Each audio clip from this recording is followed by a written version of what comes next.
প্রতিটা মেয়ে একটা সময় বাবার বাড়িতে মেহমান হয়ে যায়। আসসালামু আলাইকুম, সম্মামি পরিবারের পক্ষ হতে সবাইকে স্বাগত জানাচ্ছি।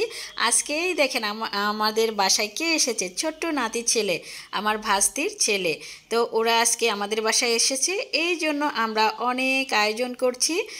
যেহেতু শ্বশুরবাড়ি থেকে এসেছে, তাকে তো রান্নাবান্না করে খাওয়াতেই হবে, এবং ওর মা ভাই এরা সবাই এসেছে। আমরা এই জন্য আজকের আয়োজনটা হচ্ছে এই ভাস্তি আমাদের বাসা আসা উপলক্ষে।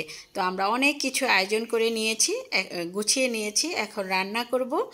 তো রান্নার আগে আমি একটু, যেহেতু মাটির চুলায় গ্রামের বাসায়, তো সেখানে রান্না করব, এই জন্য আমি সব গুছিয়ে নিলাম। তো এখানে গরুর মাংসটা আমি পরিষ্কার করে রেখে দিয়েছিলাম ঝাঁঝরে, এই একদম।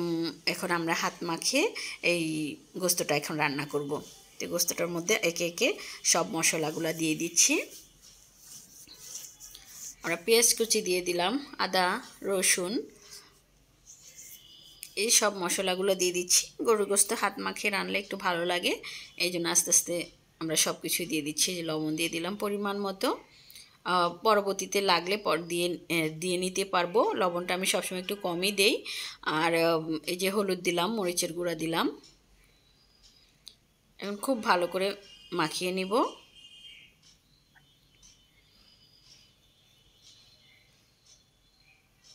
এখন তেলটা দিয়ে দিলাম, তেলের পরিমাণও কম দিব, যদি প্রয়োজন হয় পরবর্তী একটু দিয়ে দিতেও পারবো। এবার আমি বললাম না, মাটির চুলায় রান্না করব। আলুটা দিয়ে দিলাম, গোস্তটা কষানো হয়ে গিয়েছে। আমরা এবার আলুটা দিয়ে দিলাম গোস্তের মধ্যে।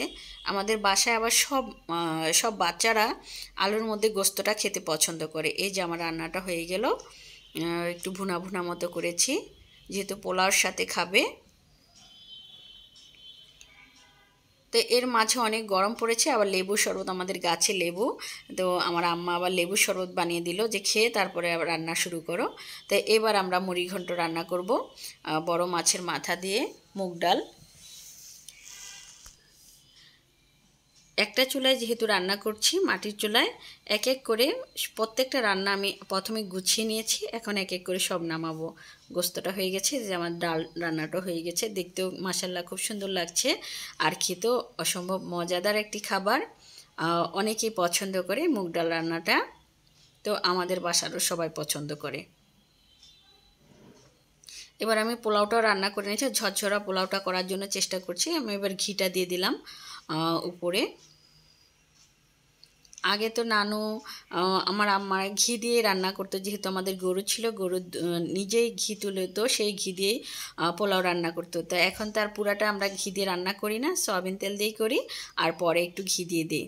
তো আমরা একটু বেরেস্তা দিয়ে দিলাম, একটু কাঁচামরিচ দিয়ে দিলাম। কাঁচামরিচটাও আমাদের বাগানের, সবজি বাগানের আমার আম্মার।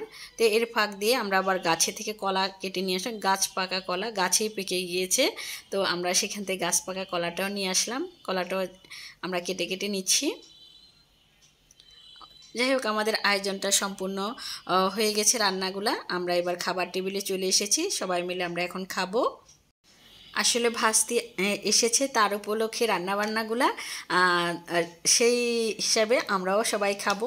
ওই সবসময় আমি একটা কথাই বলি, মেহমানের সাথে সাথে বাড়ির মানুষ যারা থাকে তাদেরও কিন্তু রিজিক বেড়ে যায়। তো মাশাআল্লাহ খুব সুন্দর একটি আয়োজন হয়েছে। তো সবাই দোয়া করবেন আমাদের জন্য। আল্লাহ হাফেজ।